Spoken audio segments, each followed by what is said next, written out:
On this episode of the HyperFast Wealth Show, we have an amazing guest. He's a big-time multifamily investor with over 1,500 units. He currently has over $100 million in assets under management. He's the co-founder of Jake and Gino. He's a coach, a husband, a father of 6 children. Welcome to the show, Gino Barbaro.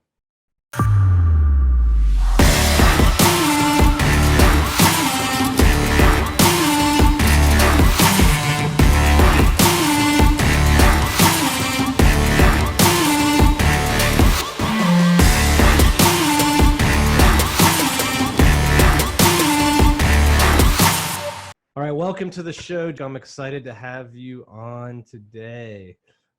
Before we dive into all the great stuff we're going to talk about, why don't you tell our listeners a little bit about yourself and how you got to where you are today? Well, Dan, I started back in 2002. I bought a triplex, which I thought was a quad, but it was a triplex. Made a big mistake. Oh, wow. Was living in New York. Hey, you know what? That's one of your fateful mistakes that you learn when you start out with, but it's just education times action equals results. That's what it comes down to. I wasn't educated. I was taking massive action, and I'm glad I did that. I held that deal until 3 months ago. We just sold it after, 18 years. It was right near my restaurant. I was in the restaurant business for over 20 years with a little family business. We had one restaurant, but I didn't know anything about systems, scalability, people, and culture. So that's one of the reasons why I only had one restaurant. I've father of 6 kids, homeschool 6 kids. So that's one of my, proudest moments, proudest things that I've done in my life. Wow. I loved family. I mean, family is the most important thing to me. And for me, I wanted to get out of the restaurant business. That's why I didn't want to do it anymore, because I was there on the weekends. I was there on Christmas Eve. I was there on the holidays, and it sucked. It was a really hard job. It was great when it lasted, but once 2008 came, everything shifted, Dan. And I was amazed that everyone says that, oh, my business got affected. Everyone's business got affected. Technology affected everything. Food, eating habits affected everything. Grubhub, everything. The small mom and pop got destroyed. So I was fortunate to partner with Jake back in 2011. It took us 18 months to find our first deal in a good market. If you want to call it a good market, GDP was 1%. Banks weren't lending money. There was no capital out there to syndicate. The economy sucked. Rents were $350 a month when now they're $700 a month. So it was dire back then, back in 2013. We bought that first deal, a 25-unit deal. And, since then we've been able to accumulate over 1,600 units. We bought our first 1,000. We bought our first 1,000 by ourselves, which we did the opposite because Jake and I we're not that smart. We just said, let's keep buying. We didn't know anything about syndication. We just said, let's keep buying. We were fortunate to partner with another guy named Mike. So the 3 of us owned our first 1,000 units. We were able to refinance over $9 million from those proceeds, continue to put it into the next deal and into the next deal. And our 3-step framework, which is buy right, manage right, and finance right, allowed us to actually control the deals, manage them effectively, and really do that refi role and use agency debt to continue to expand. And back in November of 2018, we're like, you know what, let's rip off the Band-Aid. Everyone's doing syndications. Let's see what that model is like. And syndication is a great tool in the toolbox. So we syndicated our first deal in 2018. And since then, we've syndicated 2 other deals and we've bought deals internally. So it's basically based on a deal by deal basis. Can we pitch this to our investors, or is it more of a big lift? And should we do it internally? So, looking at that, we've been able to scale, and it was all about, like I said, building the business and not looking at it from a mom and pop and really trying to create systems within multifamily. Because as you know, Dan, if you take a look at real estate and you look at it as a business, you're going to have a lot of fun in this business. Yeah. And I think a lot of people approach it, even like successful people, they approach it as a hobby or a passion or something. And it sounds like, just from the expansion and getting the 1,600 units, like you guys have really kind of dialed in the scientific approach to this, right? Well, you know what it was in the beginning? It was tough because we had the I'm a mentality. I'm going to do this. I'm going to do that. And can't get too far without getting burned out. So we actually had to get out, and we're educators, we're mentors, and we went to coaching. I think coaching is the most important thing. We started with a company called Scaling Up, Petra Coaching, because we've never scaled up a company, right, to this size. We have multiple revenue streams, multiple companies that all work together. So how do you do that? How do you create a culture, and how do you create core values for your company, and how do you create a mission statement? I didn't have that with the restaurant. And that's why I only had one restaurant. My food was awesome. I can cook some great Italian food. Can't create a business from that. So for me, it's like, what do I do here? So with the real estate, it was simple. Start scaling up, start implementing systems, and start hiring great people. and start rewarding those people. And maybe when you start syndicating deals, have them invest with you side by side with you, and have them create that, the accountability and all that. And I didn't have that experience. And, if you don't have that experience, you know what? You're not born with it. You're not born a natural salesperson. You're not born a natural entrepreneur. These are all skills that can be learned if you want to learn them. And for me, I had enough clarity in my early 40s saying, I don't want to keep doing this one thing by myself.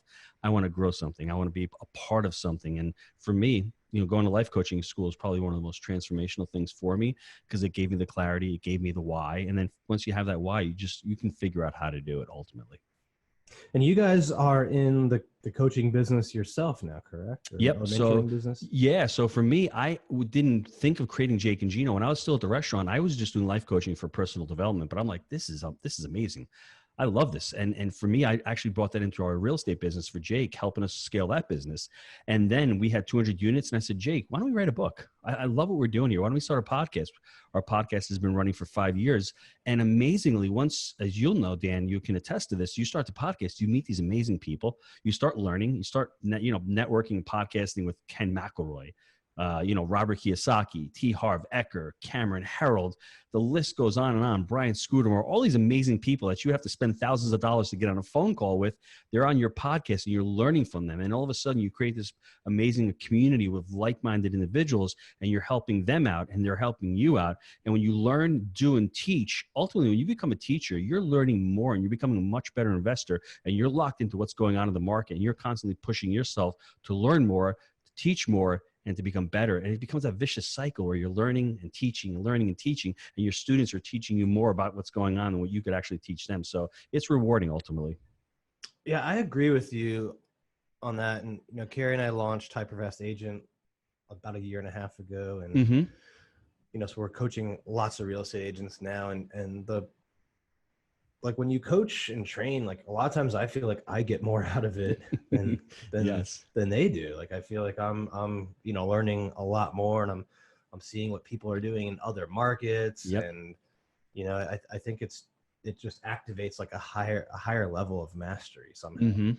I agree with you. And it's also rewarding. Isn't it fun to get an email from a student or from some of your coaching saying, "I closed my first deal," or, "Hey, listen, I just left my job and went into real estate full time"? Those are the things I think we ultimately want to achieve. I think to me, that's what success has been. It's not buying another car or, buying another house. It's, wow, I just helped another student close a deal, or I just changed somebody's mindset from being a W-2 employee to actually going and getting, becoming an entrepreneur. And I have students who are actually doing life coaching because I preach it so much. And when they go through the course, they're like dumbfounded. They're like, I never knew this part of, thinking. I never knew that. So that is really ultimately what you strive for, to help others. And in real estate, everybody out there, real estate is all about network, and it's all about relationships. And at the end of the day, if you can build those relationships will help you build your business. And it's just a lot more fun working with people you want to work with.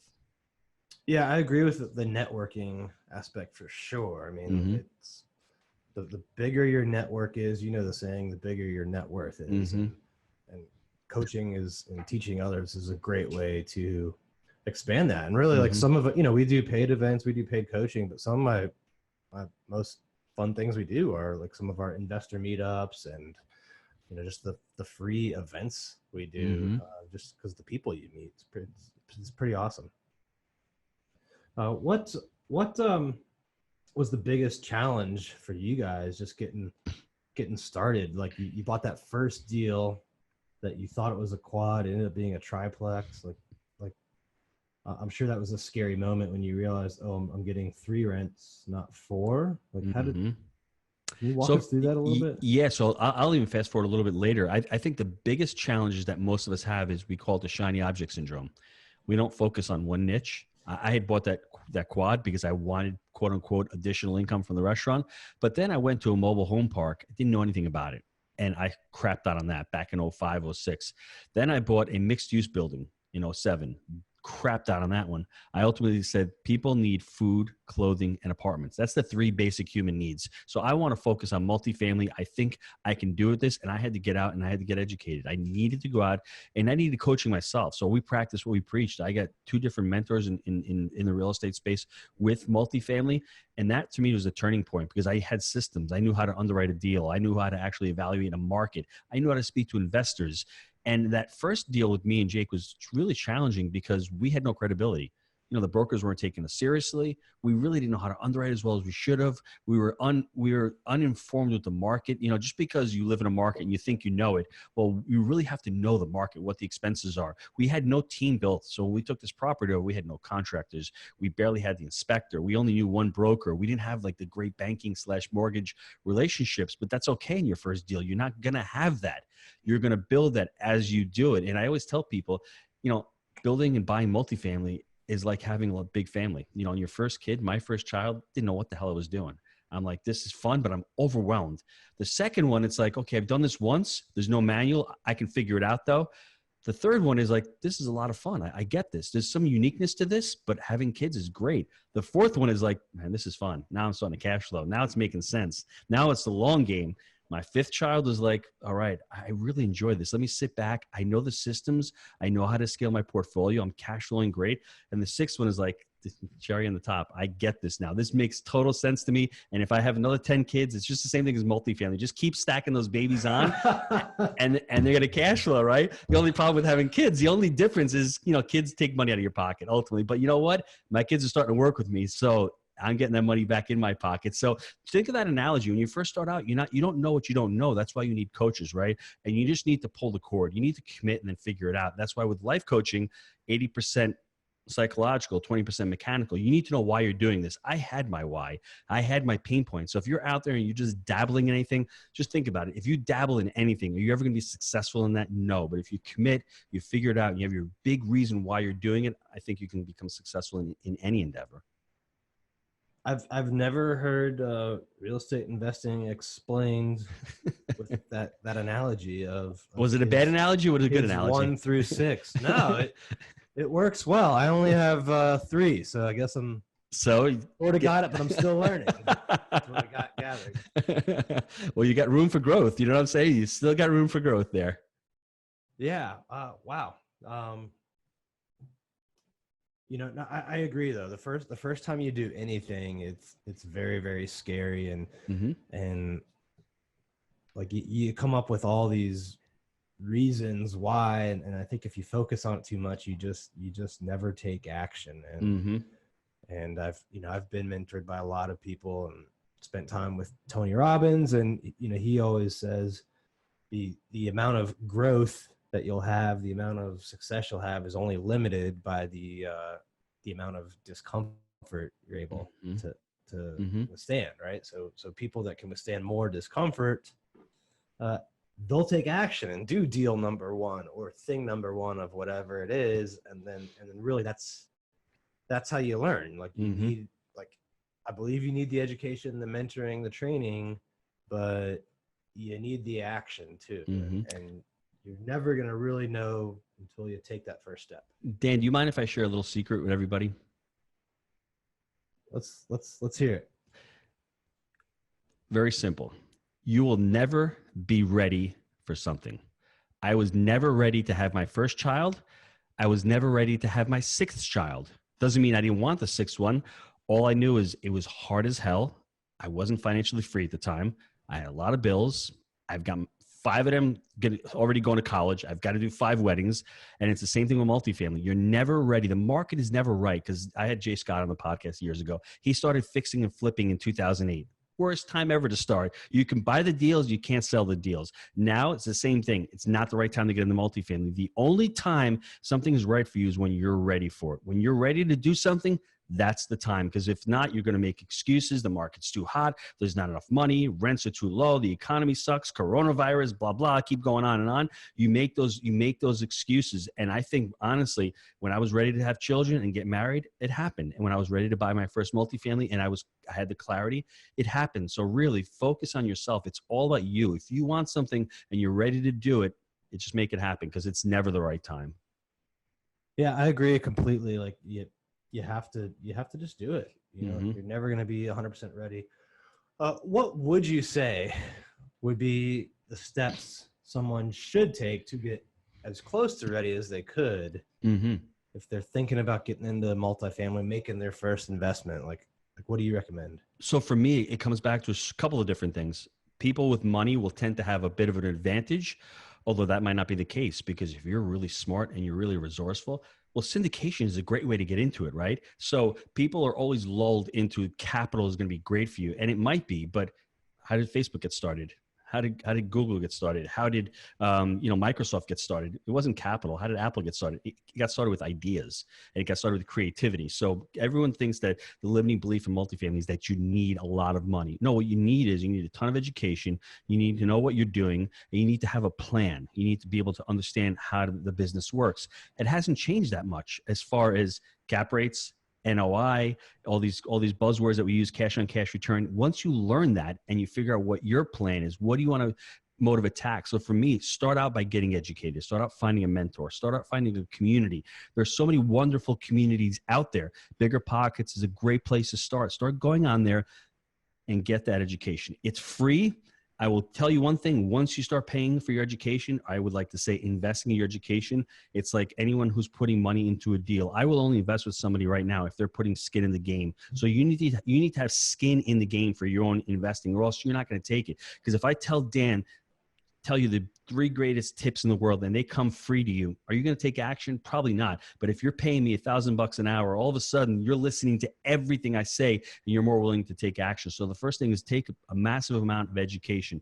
The second thing is, if you're going to get into multifamily, focus on what type of market you want to get into. You need to be specific about focusing on a specific city and a specific submarket, whatever that may be. I moved down to Jacksonville, and in Jacksonville, I'm going to start investing here in the next 6 months because my brother's here, but there's 9 or 10 different submarkets. Really focus on the submarket, because in multifamily, when you get into these bigger assets, it's all about broker relationships. Focus on that broker relationship and you will get deals, but you need to know how to speak to the brokers. You need to how to know network with the brokers. And I think the third thing is start sourcing for capital. It's people say, do I go for the deal? Or do I go for the money? Well, if you don't have any personal money yourself, you need to find that money out there. You need to find those investors. And then when the deal comes, you've got the money there. Because if you find the deal and you don't have the investors, you can't get those investors on board, because you need to have what we call a substantive relationship. So there's a lot of steps to prep yourself. And like I said, when I first started, I worried about the money too, but I partnered with somebody who had a strong balance sheet, and I brought value to them, and they understood our model. They understood the mom and pop model. They understood the value add. They understood what we were trying to do. So the money came to us real easy because he had a great balance sheet, and we figured out equity. We did acquisition fees and all that. So we grew that way. So I want everyone out there to figure multifamily is awesome. Great tax advantages, great cash flow, great scalability, economies of scale, the velocity of money, refi and roll. Those things all make sense logically. What you need to do is you need to sell yourself emotionally on why it's a great deal. Then you close yourself with logic and then start taking these steps that I've laid out. Yeah, a lot of great stuff to dive in there. Now let's start with, choosing your market. So like, I hear you that you're in Jacksonville and you're gonna pick a certain sub-market there. But before you got to Jacksonville, when you were just starting out, like how did you pick which market you were gonna start buying multifamily in? Was it where you lived, or did you pick an area you like certain numbers on, or certain predictions on, or like what? How did that process work? I picked it stupidly at first because I didn't know, because I listened to everyone else by saying, you can't invest outside your backyard. You've got to touch it. And everyone who will tell you that doesn't invest in real estate. So for me, through a coach, I understood that I needed cash flow. So what I ended up ultimately doing on my first round, I bought a couple of duplexes up in Rochester, New York. I was going more towards a linear market where I would cash flow. I wanted a certain dollar amount per month so I could leave my restaurant. Looking back at that, I couldn't scale the Rochester market, and I didn't like that market because it's a lot of Section 8. There's no job growth. There's no population growth. New York is turning into, basically a nanny state because everything's getting free, and who pays? Ultimately, landlords. So what I did right now, back in 2011, Jake moved to Knoxville. And what I love about Knoxville, which I didn't know at the time, it's a right to work state. There's no state income tax. There's good job growth. There's a plethora of jobs out there as far as different companies, whether it's Densco Manufacturing, whether it's Rubbermaid, whether it's the University of Tennessee. There's different jobs out there. The population is growing. And it's, basically, if you're looking at it, it's either, you're looking at policy versus politics. You want to see where the jobs are migrating and where population is migrating. I would tell your listeners to go out and pick up this book called Big Shifts Ahead by Chris Porter. It's a great book on demographics. It's a great book on what's going on in the U.S. There's a reason why Boise, Idaho is booming, because they're leaving California and they're going to Boise. There's a tech boom going on over there. Same thing with Phoenix. The number one market in the multifamily market in the U.S. is because they're leaving California. So you need to find a market, because we're going to go into a recession sooner or later, where there's at least a job growth, or there's at least people, migrating towards. Because imagine if you're in a city that goes into recession and jobs are leaving and population's leaving, what happens to your rents? Your rents will drop and your occupancy drops. So I think you really need to focus on a market that has some vibrancy and has some stability to it and has people coming to it. And that, is why we're in Knoxville, located, and we are vertically integrated. So we manage our own stuff. So within our portfolio, we'd like to go within 3 hours of Knoxville. So we're looking at Louisville, we're looking at Lexington, we're looking at parts of North Carolina, Chattanooga, Nashville. Now, a lot of these markets are overbought, so we're not going to buy anything there, but they're still on our radar. So that's what I would tell everybody. Look at markets. And this is not to say that if you live in one of those linear markets and it's your backyard, maybe you invest there and you accumulate those 50, 60, 100 units, become financially free, and then learn how to invest outside your backyard. That's definitely an option. And that's what I was looking to do in Rochester, get a base in Rochester and then move out and go to a different market. But ultimately it comes down to what, your goals are and what you want to achieve with your portfolio. Yeah. I've noticed this trend. It seems like a lot of the bigger multifamily guys, they're all heading to like states that are warmer. Like, yes, more people are moving to, more tax friendly, more business friendly. That seems to be the trend. It comes down to supply and demand, right? The demand for affordable housing in New York is going up, but what they're doing with the regulations with landlords, it's killing the market. So capital has to flow to where it gets a better return. And ironically, when you have low cap rates, it's a less risky environment, really. But down south, cap rates are compressing also because there's less risk. There's more money flowing to these markets because of all those reasons that you've talked about. And, Chris Porter, he really outlines it in the book of what's going on with these shifts in, consumer preferences. That's how Airbnb got started. That's how Uber got started. That's how Grubhub and all these different companies got started with preferences, and people want to rent. That's what it comes down to. Millennials have so much student debt. They're starting families at a later age. So the multifamily is really good. And it's also about people being able to work and work where they want to work. So would you rather work in a tax environment like California where 55% of your income is going to the government?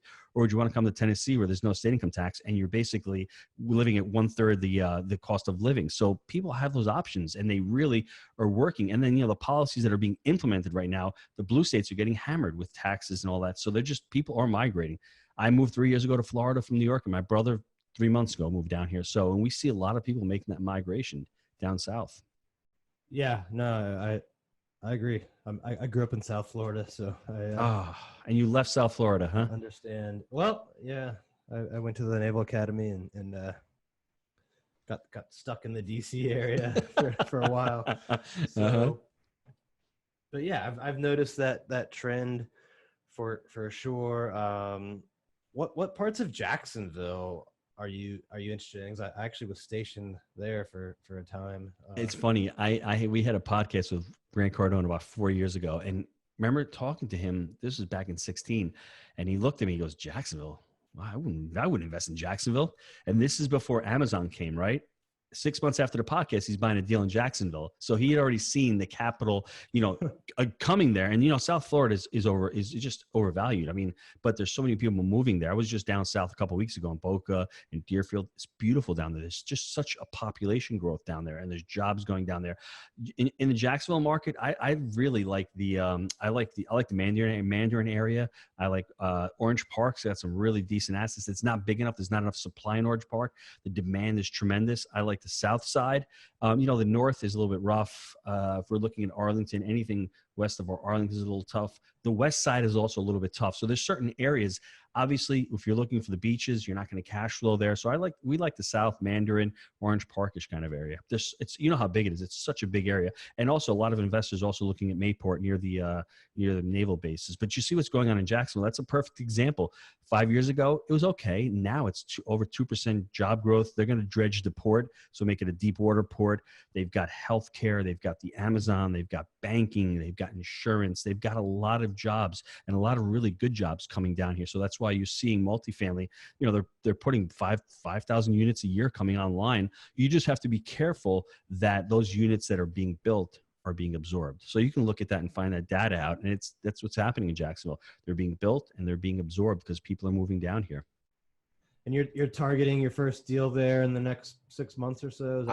He just moved down here back in December. So it's like, okay, game on. Now that you're here, we can establish a property management company here. We can manage the asset ourselves. So, hopefully within the next year, we can have something on the contract. Yeah. And so, okay. So I heard you talk about property management earlier. You mentioned, pooling, kind of diversifying, getting other parts of the business. Mm-hmm. So let's talk about that for a little bit. Like, how have you used multifamily to have multiple streams of income? That's a great question. When we started out, we didn't know what we didn't know. Jake's like, I want to get out of my W-2. I'm going to property manage. I'm like, great. You know what? I can help you from afar. I'm in New York. You send out, I'll do the bookkeeping. You go rent, you collect the rents and, hire the resident managers and let's work on it. Right. So within 3 months, we had our second deal. We had 60 units. We're like, okay, we can figure this out. Jake, if you buy one more deal with the property management fees and with being able to hire property, leasing agents, you can leave your job. And that's what he ultimately did. We bought our third deal in February of 2014. It was 136 units. 4 months after that, he was out of work because with cost segregation, benefits coming in, wiping out his income and his property management fees. So we started a property management company by default, but we love that aspect of the business because you're really controlling the business. And it's not a huge revenue source, but at the same time, you're really driving results through the companies and through the different properties. So from there, we decided to, start an education company. We've written 2 books. We have media, we have podcasts, we have live events, we have mentorship through the education. And then from there, I told you we started syndicating about 18 months ago. So we started a syndication company, which generates acquisition fees, asset management fees. And it basically, you're buying deals with investors' money and you're able to invest in those deals alongside the investors also. So all those multiple streams are awesome. And, for all the residential brokers out there, just expand your mind for a second. You have that ability to do that. If you're a residential broker, all of a sudden you can buy these little fix and flip homes. That's part of your business. You can buy some small duplexes and tris and quads, and you can manage those. You can actually start doing some private money loans, maybe some hard money lending, maybe some capital raising, buying some smaller portfolios. You can maybe partner up with somebody who has an insurance company. When you buy and sell a home, pass it over to them, a title company, whatever it may be, education, just expand your things. And like everyone's saying, diversify. Great way to diversify because I've got over 25 streams of revenue coming from all of these different entities. When one of them is not clicking, well, there's another one that's going to pick me up. So it's a great way to diversify. It's a great way also, Dan, they all work beautifully together. Because if you've got a student and you're teaching them and all of a sudden you've got a deal and you're syndicating, that student will want to invest alongside you. So they learn while they earn. So we're actually raising capital from students. We're helping them raise deals. We're learning about the market ourselves. And by the way, if they need a mortgage, a student, we can get them a mortgage. So the whole system works really well together. I like to call it like a symbiotic relationship, but I love how they work together. Is it easy? Nothing is easy. But once you start, you don't have to start with the end in mind. You start with one piece and then you add on. And it's what I say, the abundance mentality. I don't own 100% of all these entities. I have partners with them. So it allows us to do certain things. Jake does the property management day to day. I do Jake and Gino day to day. And then when he needs help on the property management side, I help him out and vice versa. So it's finding that right partner. Is it an easy thing to find a partner? No, but you'll know when it's time to partner and to scale up. So that's how I've been successful to build these different brands. Yeah, that's amazing. Like 25 streams of income. I mean, hats off to you for that. How do you juxtapose, multiple streams of income along with kind of another point you mentioned earlier, which was like staying focused, not getting distracted, chasing the shiny objects. I think there's a balance there, right? I think there's a balance between, not chasing something that's completely unrelated to what you're doing Yep. to adding stuff that's closely related to what you're doing or that partners, can handle. So That's another great question. Yeah. What I like about it is they're complementary. I'm not buying a car wash. You know what? That has nothing to do with multifamily. If I'm going to build a business in multifamily, maybe I start a trash valet company, right? Because trash valet is really hot in multifamily, and I partner with somebody, or I start a capex team where we have a construction team, and really you'll have somebody who heads that, but at the same time you still have your finger in the pie. You may dedicate a couple hours a week to that venture, and that's what Jake does. He'll dedicate maybe 5 hours a week to Jake and Gino, but he sees the immense benefits that Jake and Gino brings his property management company, because all of a sudden we've met a lot of vendors through our education. We've learned a lot of property management techniques through it. So being focused on the certain avenue that I have, I focus solely on Jake and Gino, but I do lend my time to Rand Partners. I do speak to the investors, and it's just being an entrepreneur and trying to see your highest and best use of time. When I was in the restaurant business, I washed dishes. That wasn't the highest and best use of my time. The best use of my time was really speaking to customers and creating menus and doing Facebook ads and that stuff. I wasn't doing that. With this venture, I'm really focused on more higher level things. And, as an entrepreneur, it's difficult to start hiring out and getting people to help you out. But that's when Jake and I said, you know what, we need to start hiring, looking at them as businesses, creating people, systems, and cultures within these businesses, and helping those, leveraging. Everyone thinks about leveraging money, but you need to leverage people's time. I think that's even more powerful than leveraging money, because if I can have an employee who helps me schedule a podcast, who will edit the podcast for me, and who works on that stuff when, my main goal is to get on a show or to create a content piece and add value that way, I've been able to differentiate that. It's taken me a long time. It's not an easy thing, because it's like that I'm a thing. I'm not that smart. But if you can figure that out, you will be able to leverage yourself, and you just have other people out there helping you. Yeah, I agree completely on like leveraging time and building, like, make your ecosystem as big as you can. Like, you've got so many different things in it, yet they're all somehow related. Like, you don't have things in there that wouldn't fit the ecosystem or would end up being a time sucker, distraction. Yes. And I'll give you a perfect example, Dan. Sure. We have the Capital Company, right? We're starting it out. It's been around for about a year. We're doing deals for students. But the amazing thing about it is it gives so much value to our Jake and Gino community, because they want to learn about financing, right? So let's get on a mastermind call once a month with the community. And that's how you're getting lead flow for the Capital Company. You're learning about the market itself, and you're out there to know what rates are. You're able to know that CMBS was pretty good last year, and Fannie and Freddie were sort of tapped out before it happened. And then they came back on. So having that Rand Cap component really adds a lot of value to Jake and Gino. It adds a lot of value to our investing business also. And it's just a way to add value. And it's like you said, it fits so well into the rest of the businesses. And I think real estate agents as a whole could do a better job. Like, and I'm glad you mentioned them earlier. Like, like, you have the leads, right? So find good rental properties, find good flips, partner with good title companies, and just, be able to offer more services to more people that are all closely related. Like, if you start getting into property management or owning rentals, guess what? Now you're going to have, that's like a whole nother source of first-time home buyer leads, because these people will buy a home someday. They're not going to, most people aren't going to rent forever. Like, we are becoming more of a renter nation. And so I agree with the thesis there, but you're going to get a steady flow of first-time home buyers if you get into this. There's just so much possibility if you just have an abundance mindset, but stay in your lane. Like don't go be like a fitness coach if you're a real estate agent. Yes, I agree 100%. What is the saying? You're working, on your business or in your work. When you're working in it, right? You don't see the bigger picture. You need to take a step back and work on it and say, what do I need to do? And we're allured by transactions, and that's part of the problem. Transactions pay the bills, and they're great and they're short term, but ultimately equity and playing the long game will make you rich. And there's a big distinction. And it took me a while to do that, because when I was, like I said, back in my restaurant days, at the end of the week, I got paid. And it was a good feeling. I know what I made. Some weeks I didn't get paid. Some weeks I did get paid.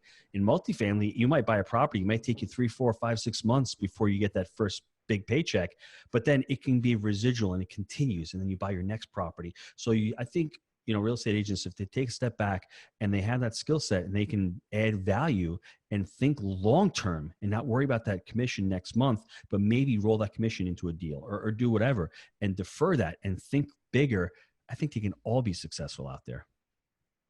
Yeah, I agree completely. I want to touch on, before we run out of time, I want to touch on cost segregation, because you mentioned that earlier kind of quickly, but it sounded like it was something important. It sounded like something that, maybe real estate agents don't know a lot about and could benefit from hearing you describe real quickly.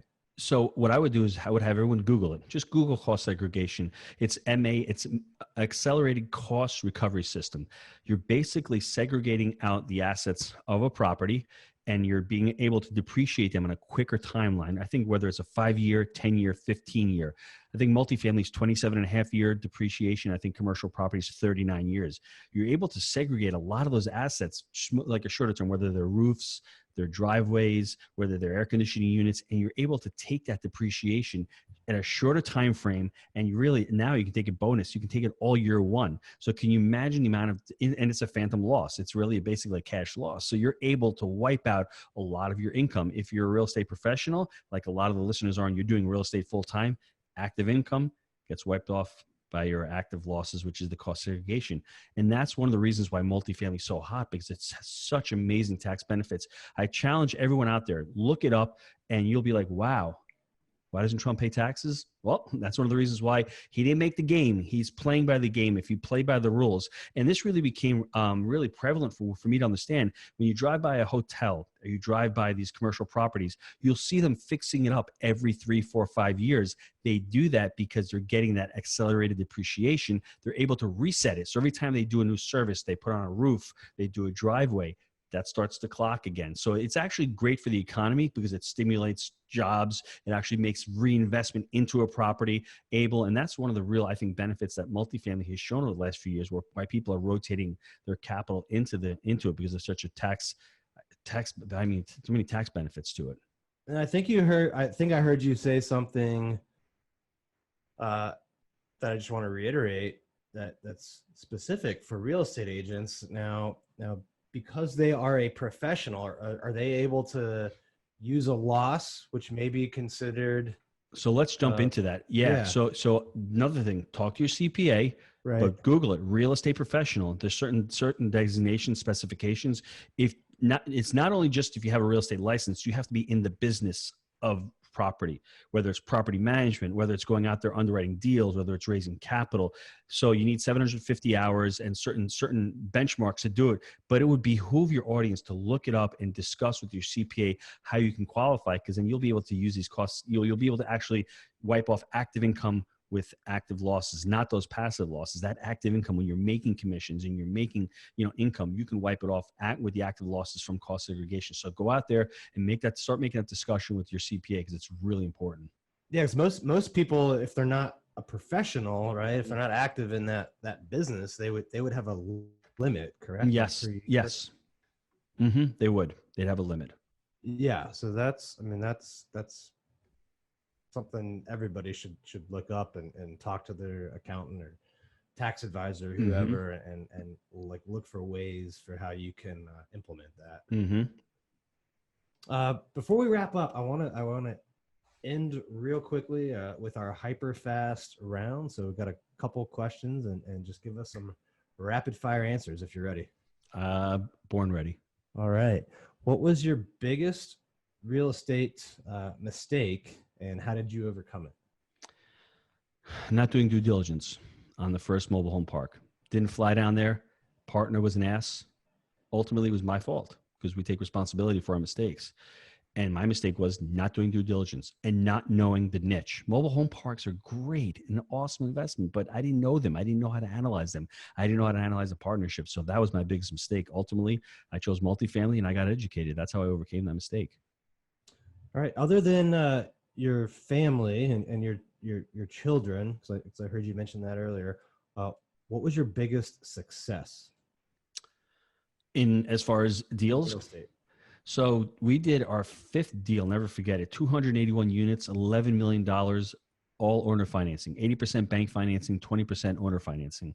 We walked away from the table for $140,000. So we had no money in this deal and walked away, all bank financing. And the owner held a note for 20% for the down payment. So is it possible? Yes. Is it hard? Yes. Was it our first deal? No.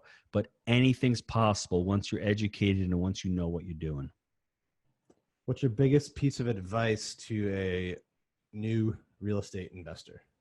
Wow. I would say surround yourself with like-minded people and don't ask anybody about real estate unless they're in the business, because real estate's risky, especially if you haven't done it. But find a community and find people who are doing it. You know, success leaves clues. You either pay to play, or you seek to serve. Those are the two models. And I paid in the beginning, and now with Jake and Gino, I'm seeking to serve. So it comes full circle. Go out there and start adding value to other people's lives. Where do you see yourself in 10 years? Still on the beach, still down in Florida, and just doing deals because I want to do deals, and just continue to grow the Jake and Gino education and continue to learn and continue to be a better educator. That's where I see myself. All right, Gino, thanks for being on the show. I think this was awesome. Tons of great advice, tons of great, examples of what to do and lessons you learned along the way. I commend you just for the overall portfolio that you've developed, the people you're coaching, the lives you're impacting. It's amazing to see, and homeschooling 6 kids too. Wow, that's impressive. It's a lot of fun. It's a lot of work. Yeah. So if people want to get in touch with you or learn more about you, what are the best ways? Just go to jakeandgino.com, jakeandgino.com/honeybee. You'll go on there. You'll see our different podcasts that we have. You'll see some blurbs from the book. The Audible's out right now. We have, if you want to invest with us, mentor with us, it's all on that page. So go on there, some free resources. I think everyone will enjoy the page and they'll get a lot of value from it. So jakeandgino.com, and check out the new book, Honeybee, right? Yep. And anything, I mean, they can get the book on Audible, it sounds like, Amazon. Yeah, you can get it on Amazon. So you can get it through the website. You can go click through to Amazon and pick it up there. Right now, as of this recording, I know Kindle's offering for 99 cents. We are number 2 on Amazon right now. So it's pretty cool. Awesome. So jakeandgino.com, check out the Honeybee, and thanks for being on the show, Gino. I appreciate it. Thanks, Dan. I appreciate you having me on.